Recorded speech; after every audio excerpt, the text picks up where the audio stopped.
I am so excited to introduce our listeners to Renèe Jones. She has this built-in love of helping women overcome emotional eating. And we are so excited to have you today. How are you? Well, thank you for having me. Oh, good. Before we hit the record button, I was saying that I watched your TED Talk and it was fabulous. And we could just hit the repeat button on that, but we're going to get you live and in person and get to ask our questions for you. So before we get started, I think it would be helpful to have a little bit of your background and why you have such a passion around emotional eating. Mm. Well, my first diet was when I was 10 years old. I was looking around at school and I was a redhead, and that made me different to everybody else from the start. But then I thought, oh, these little blonde and brunette girls are skinny, and I'm not. Oh. So I went home and I was like, Mom, we got to figure this out. And she said, well, you're a bit young for this, but okay. And the problem was that she was heavy. Her mother was heavy. Her mother was heavy. It was just kind of the family thing. So we started out on this diet. We did pretty well for a couple of weeks, maybe a month. And then for some reason, we just kind of go off it. And that continued until I left home to go to college. And of course, there in my day, it was the freshman 10. I understand now it's the freshman 15. Then the sophomore 20. And of course, we had COVID-19 last year, right? So this just sort of went on. And on New Year's Day of 2012, I thought, this has got to stop. I'm going to do my resolution. I'm staring down my 50th birthday. And if I don't get this sorted out now, I'll never be able to lose weight. Because, of course, women over 50, they can't lose weight, right? Or so we think. Yes. So I started out, and again, within 2 weeks, like most New Year's resolutions, I fell off.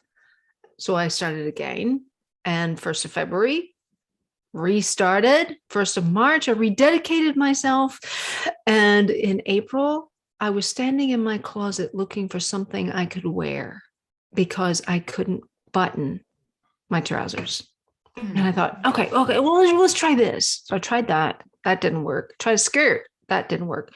Okay, we'll go to the fat clothes. And even my fat clothes were too tight. And I thought, what have I done? I'm supposed to be getting on with this, right? Mm-hmm. So I used a safety pin so I could go to work, blouse out over the waistband, right? And I could feel it all day long. And so when I got home that night, I started doing some research, and this went on for a while. And I finally ran across an actual video, a YouTube video, and of this woman talking about emotional eating. And I thought, that's it. That's exactly what's going on. Because anytime I get upset or angry or frustrated or bored, food solves the problem for the moment, right? So eventually I hired her to be my coach because I do really well with someone holding me accountable. And in the end, I lost my weight. The week before my 50th birthday, I hit my goal. And what was weird was we didn't talk so much about food. We didn't talk about diet. We talked about the other stuff going on, the emotional stuff that was driving me to food for comfort or stress relief. And 9 years later, I'm still where I am. Which, congratulations. And Thank you. is so hopeful and amazing for our listeners, because I feel like those who have been stuck in that chronic yo-yo dieting really do get to a point where it's like, I think this is just what life is going to continue to look like. I cannot break this cycle. I would love for you to unpack a little more of your journey through that. So you find this coach, which that alone, good job. Way to just realize this will help so much if I hire someone to be on this journey with me. And when was one of your first ahas of what was changing as you were unpacking the mental side of this? I think one of the as in I talked about in my TEDx talk, peanut butter was an issue. Now, peanut butter is a perfectly lovely food, but I was getting too much of it because every time something happened, I would go to the peanut butter jar. So for example, when my mother passed away, I all but crawled into it. I was just looking for something that was comforting, something that was familiar. And then when my grandmother passed away, I thought, okay, you've got two choices. You can either crawl back in the peanut butter jar, or you can try to figure this out. And I realized that it wasn't the peanut butter. It was what it meant to me. And this is what my coach helped me figure out. She unwound it in about 10 minutes. I was like, how did you do that? I've been working on this for years. So yeah. That was going to be another question for you, was like, was it just that blatant for you? No, she pointed it out. And then you were like, aha, that's it. Yeah. She asked me, what does it mean to you? I was like, well, it's just normal. It's just, and I can't even tell you exactly what did it because I so blanked it when it happened. I thought, I don't know what just changed, but something. It was almost like you got hit in the head with something. But what I finally came to is my grandmother and I were tight. She's probably the only person in my life that I never, ever wondered whether she loved me. And she was always so encouraging and supportive to me. And that's what peanut butter had become to me. It was the love and support that she always had. And then I realized, you know what? She's just not in this jar. I have to go find other ways to get that feeling of that constant love and support. And I mean, she's been dead for a number of years now, but I can still capture that feeling of sitting with her and seeing her kind of look at me sideways and smile. It was like, oh, I can reaccess the feeling even without her being here and without the peanut butter.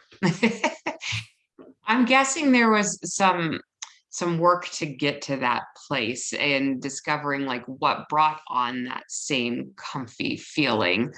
Can you give people some more ideas of like what you had tried, maybe things that didn't, like the failed attempts as well as the success?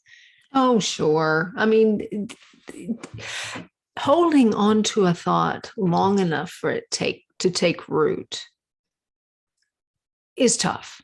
It's not an easy thing.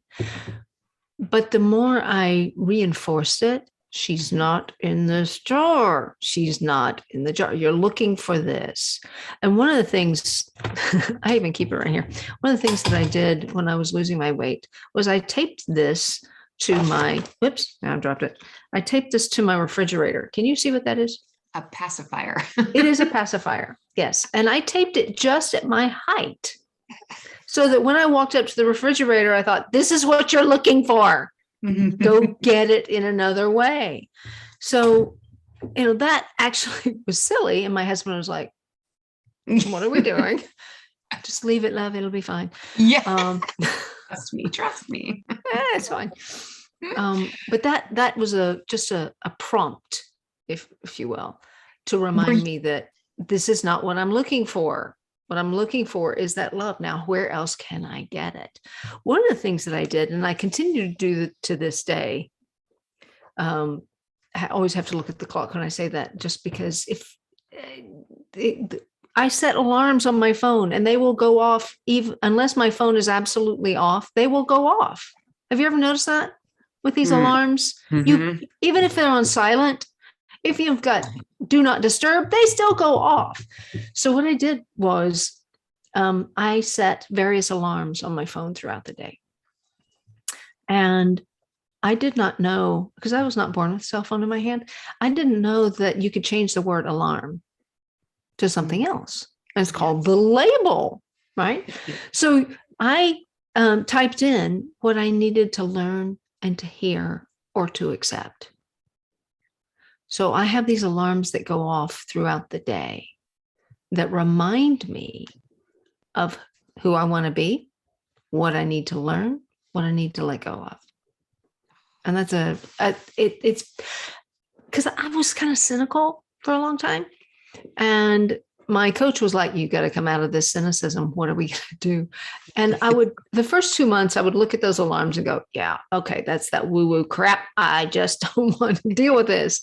But you did do it, which is I impressive. did. Yeah. Yes. And after 2 months, I would look at the phone and go, oh, well, that's interesting, isn't it? That doesn't feel so stupid anymore. And it took a little longer, but eventually it got in. It got straight Give into us a couple examples. What were some of your labels that were popping up at you? I will tell you what I've got going on at the moment. How's I that? love it. Yes, please. Okay. We have to get to it. You're good. Right. I also want to know if you were saying to yourself, like, did you actually talk out loud to the peanut butter jar? I can picture you being like, you are not what I'm looking for in there. There might have been a day or two that happened, but it was, again, redheaded. I was stubborn, and it took me a little time to actually allow it. So I have one that goes off at 6 o'clock in the morning. Okay. When I'm out walking the dog, and it says, walk in light of the vision. So I have a vision for my work and my life.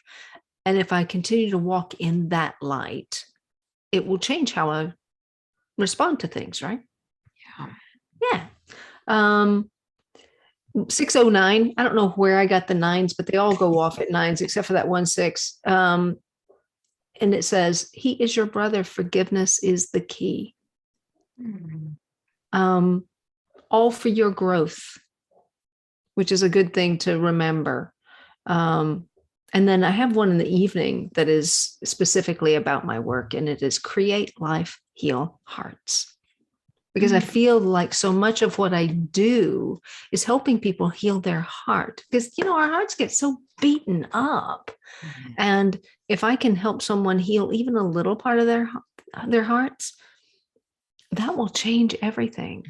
Because I think for me, a lot of what happened was my heart was healed because I got rid of all of the baggage, the emotional baggage that I've been dragging with me for decades, which made me lighter physically and emotionally.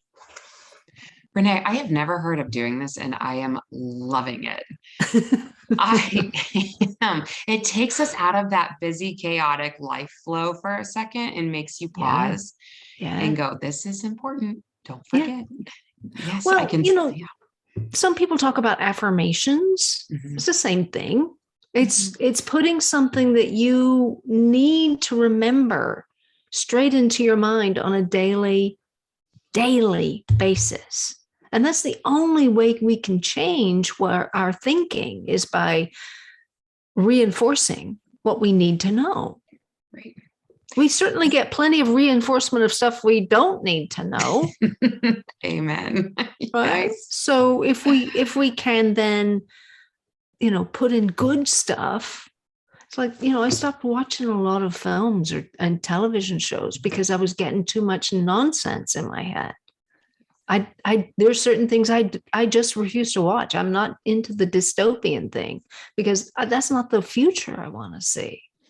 It's not the future I believe in. So if we can allow all of that stuff to come at us on a daily basis, it's hard to escape. Then we also need some positive stuff to help us remember what our lives are meant to be. Yes, and you have found a way to automate it, which I'm loving about this, because even an affirmation, yes, we can put them on our bathroom mirror, we can say it to ourselves, but there's this, we consciously have to remember to say it, and yours are just popping up at you every day.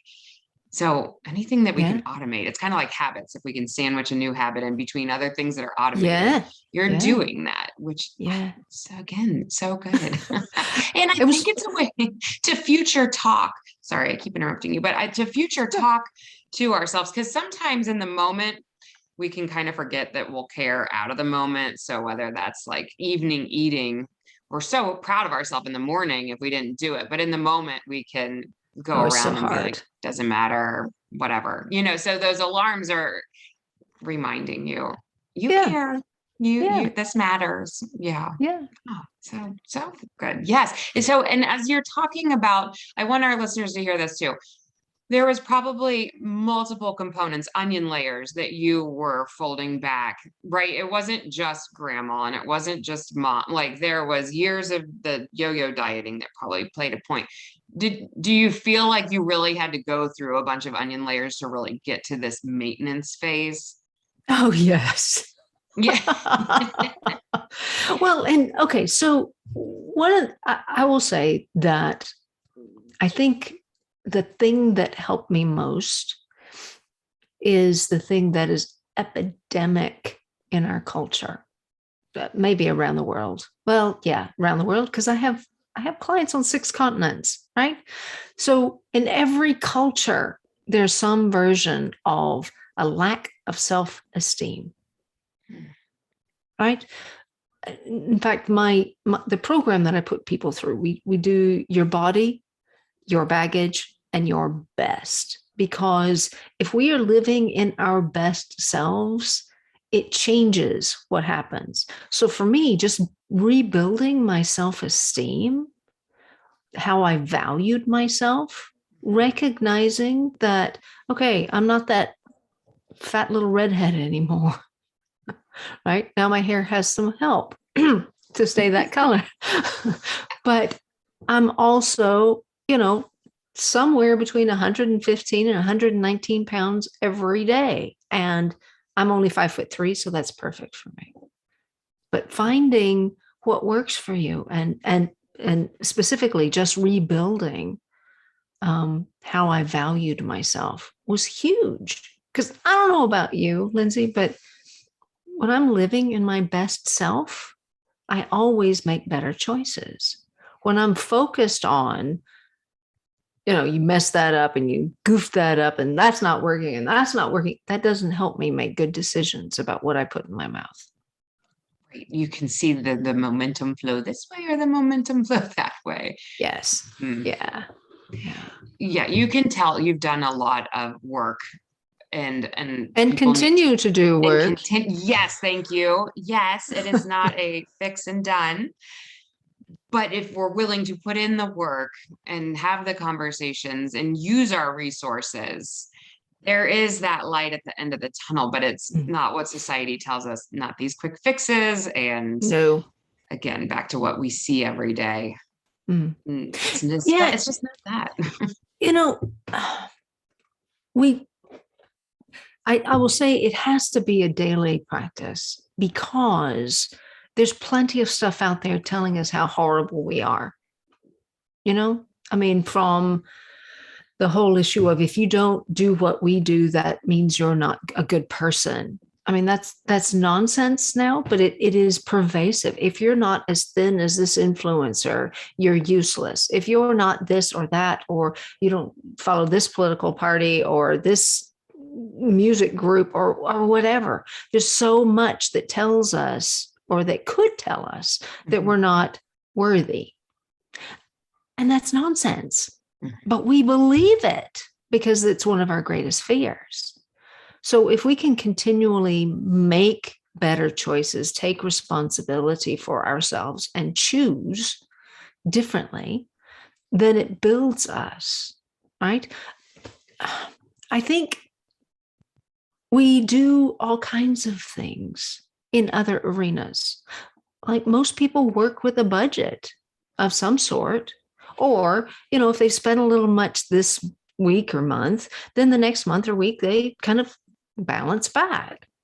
I know there's that perpetual holiday spending thing that people are recovering from in January and February. You balance. But we don't think about that as something that we have to do when it comes to what we eat. We don't, we think of it as being put upon and deprived if we have to budget our calories. But we do it in other areas because the result of that, I mean, you don't cheat on your taxes, right? No. Why wouldn't you cheat on your taxes? It's easy. Because you don't like the consequences. You don't want to end up in jail. Yeah.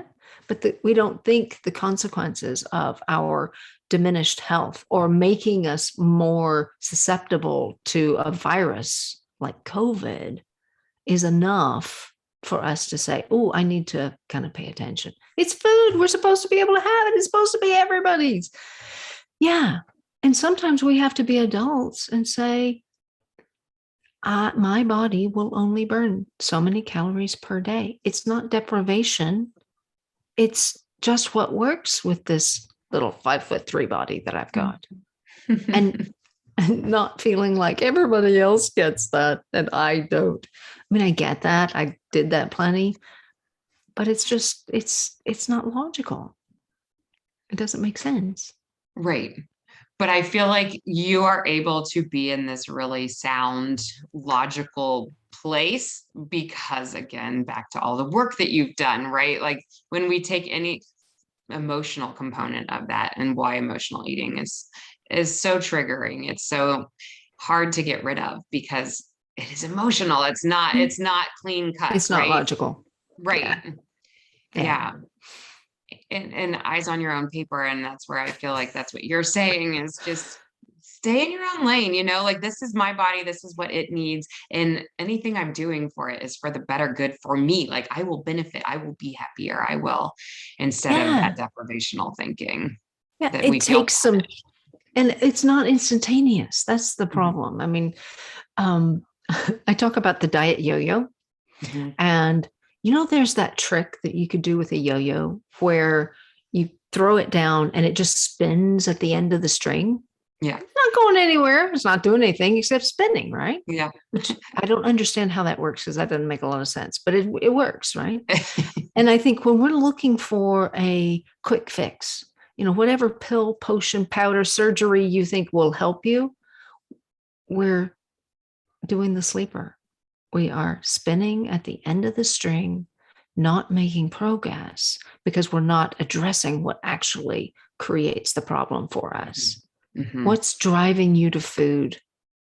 What is it that you're seeking comfort for, stress relief for? Address that, and it won't be a problem. Right. And it just really paints this clear picture that we have to have all components. When we are tackling a health journey, there are so many people who don't tackle the emotional component, and it's the big missing puzzle piece. And whether that's because going to a psychologist might have a negative connotation to people. I feel like we're still getting over these stigmas of when the reality is we could all use a therapist in our back pocket. Absolutely. Just for maintenance therapy at bare minimum, relationships, everything. So I still have my coach on speed dial. I love that. Yes. Don't you feel like once you've worked with a coach, it would be really hard to not have a coach? Yeah. I mean, so I had counselors along the way when I was trying to figure stuff out. Mm-hmm. But my coach was so good that what she did for me in 3 months was better than 3 years of therapy. Mm. And I don't understand why, but it is so helpful to have someone who can tell you the truth, who doesn't have to worry about, you not wanting to be their friend anymore. I mean, you can get fired, sure. But if I were fired for telling someone what they needed to hear, and that didn't go over well for them, I would count that as a win, because at least they've heard it once. At least they've had the opportunity to recognize. Now, you're not going to just tell them they're an idiot or anything like that, but you're going to find a way to help them see, okay, here's what you say you want, and here's where you are. How are we going to bring these together? I know you don't want to do that. I know you don't want to do that, but here's your option. You're either going way further back or you're going to move ahead. Which one do you want to do? Right? Mm-hmm. You can tell someone the most awful thing gently and lovingly, and they may still not like it, but it's what they needed to hear at the time in order to move forward, in order to grow. It's just hard to hear. Right. But again, coming from a loving place, and that's absolutely. Yes. Yeah. I want to talk about your book, What's Really Eating You: Overcome the Triggers of Comfort Eating, Mhm. and your hopes of when you can envision that reader picking it up. What do you want them to take away from this?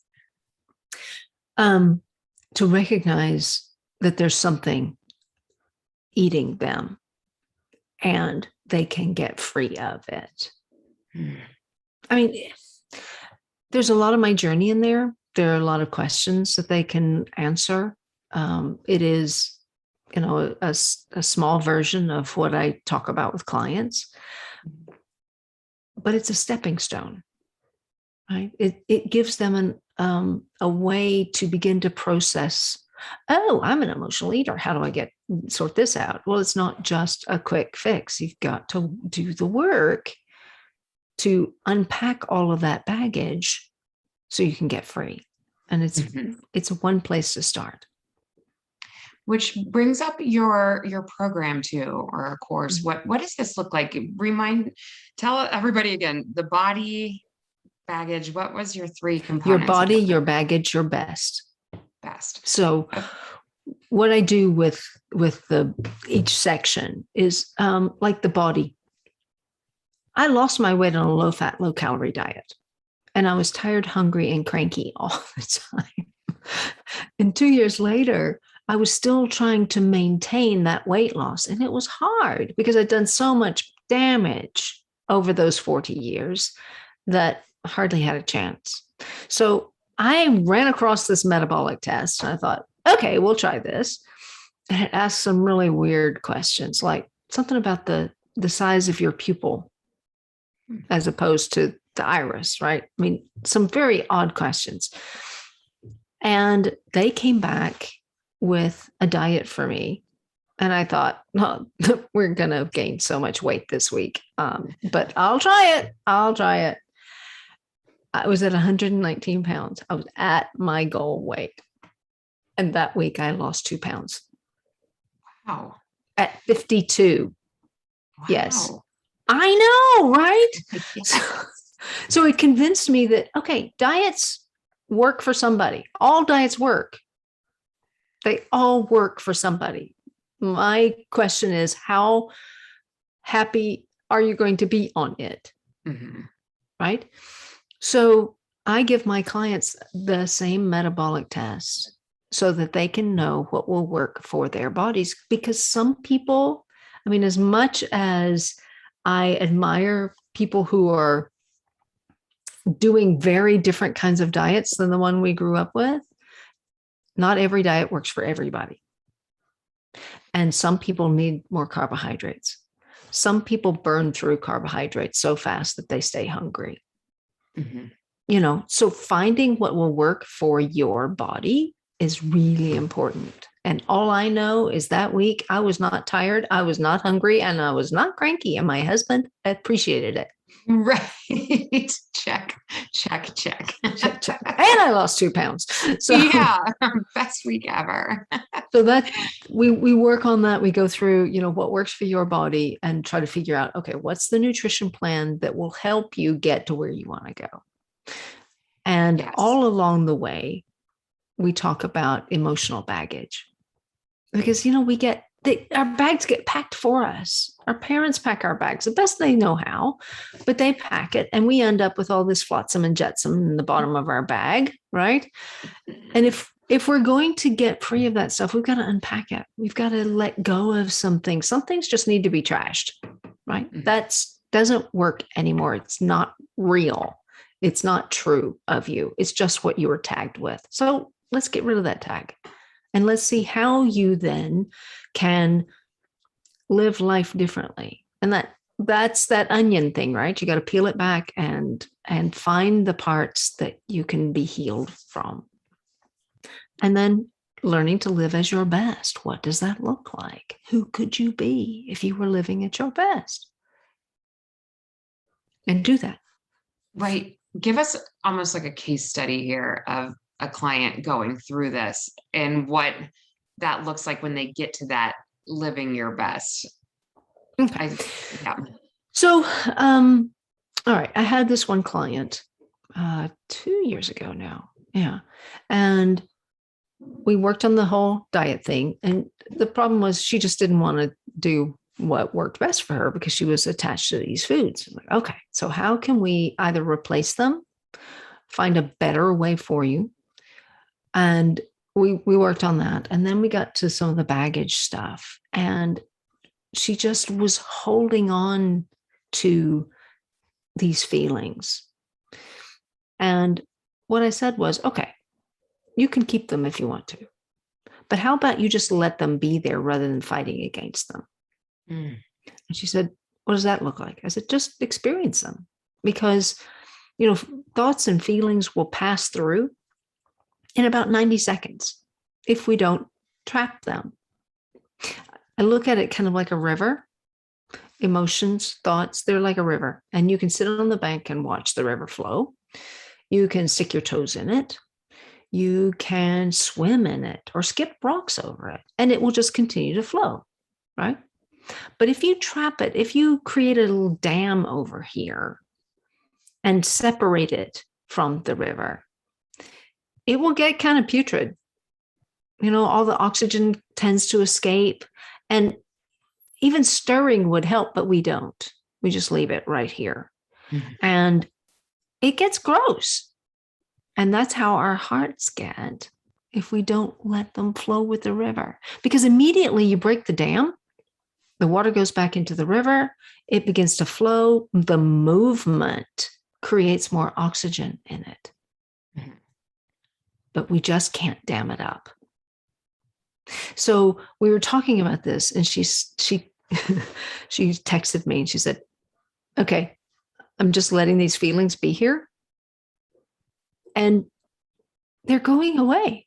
Yes, they're going away. Mm-hmm. And she was that was like third session, right? And she was just about done. We continued to work together just to kind of polish and that sort of thing, but she got it. Mm-hmm. And it freed her. So I would say, okay, so how are you going to be your best today or this week or this month? And she would just kind of go, well, I can do this and I can do this and I can, and then she would come back and say, okay, so I wasn't my best this day. What happened? And we talked about it so that we could begin to pick apart the knot that was not her best. Mm-hmm. And once we got all those pieces on, she was like, I think I can do anything. I said, of course you can. And away she went. Yeah. 2 years later, she's still fantastic. Oh, so good. Thank you. Yep. So encouraging. It's so encouraging, like hope story after hope story. And just don't take yourself out of the picture. That people often feel like that's good for them, like that can happen to somebody else, but that we remove ourselves out of that and say, but not for me. And only if you don't allow it. Yes. Right. You have to allow it. Yes. Mm-hmm. Yeah. Mm-hmm. And maybe it's that lack of hope that is the barrier. But I love taking someone who says, you can't change me. You're right. I can't, but you can. Yeah. And, within a few weeks, they're softening and they're beginning to see progress. And that kind of encouragement is the best motivator for them, because they see it happening. Mm-hmm. Mm-hmm. And these are not people who are mentally ill. They're just all wrapped up in stuff that they couldn't get rid of. Right. There's a reason why individuals come in, hard-nosed, and they've been affected in their journey and have felt judged or have felt, not everything that you've already kind of stated, that we do have to soften it and break it down and let somebody feel supported and loved and through the process. So, and you feel like the perfect person for that. You're so comfy. I can only imagine your clients love their time with you. I do try. It is so wonderful to just be able to help somebody get free. It's just amazing, and I love it. Yeah, and I can feel that out of you. Yeah. Where can our listeners find you? What's your best, easiest ways to get a hold of you? Well, packyourownbag.com is my website. I have pages on Facebook and Instagram. Pack Your Own Bag. That's too easy. I'm trying to make it simple. And your book is on Amazon. Do you have another place that you like to send people besides Amazon? Amazon's easiest. I think you can get it through Barnes and Noble and all those places, but wherever Yes. your local bookstore. And I feel like you've already answered this, but I like to ask all my guests kind of this closing question of if you could wrap your arms around all of our listeners today, what's the message? What do you pray and wish they hear from you? You have enormous value. And if you don't know where it is yet, find it because it's there.